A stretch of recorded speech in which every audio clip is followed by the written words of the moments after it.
Hello అండి. నేను మీ మాడుగులమ్మాయి. చూసారా మాడుగుల మరిడిమాంబ తల్లి చూస్తుంటే 2 కళ్ళు సరిపోవట్లేదు కదా! మరిడి తల్లి అయితే మా ఇంటి ఇలవేల్పండి. మాకు ఏ కష్టం వచ్చినా సరే ఈ తల్లి నిలబెడుతుంది. ఈ తల్లి మా ఇంట్లోనే ఉంటుందని మేమందరం కూడా నమ్ముతాం అనమాట. ఇంకా మాడుగుల్లో అమ్మవారికి తీర్థం అయితే జరిగింది. అందుకని అందరూ కూడా టెంపుల్‌కి అయితే వెళ్ళడం జరుగుతుంది. పూజ అందరూ చేసుకుంటున్నారు. ఇంకా అక్కడ జైత్య పాప అయితే తెగ మొక్కేస్తుంది.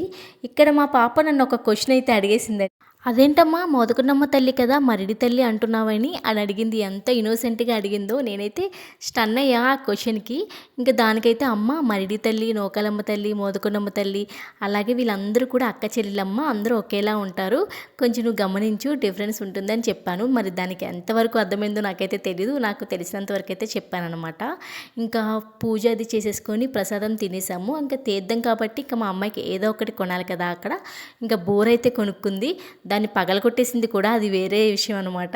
ఇంకా అక్కడ ప్రసాదం అది తినేసి ఇంటికైతే వెళ్ళిపోయాం. ఈవినింగ్ ఎద్దుల బండిల పోటీలు కూడా జరిగాయనమాట. ఎద్దుల బండి పోటీలు అయితే చూడడం జరగలేదు. అక్కడ ఎక్కువ ఎండగా ఉంది కదా, అక్కడైతే మజ్జిగ స్పాన్సర్ చేశారనమాట. తాగేసి ఇంటికైతే వెళ్ళిపోయాం. వీడియోనైతే లైక్ చేయండి, షేర్ చేయండి, కామెంట్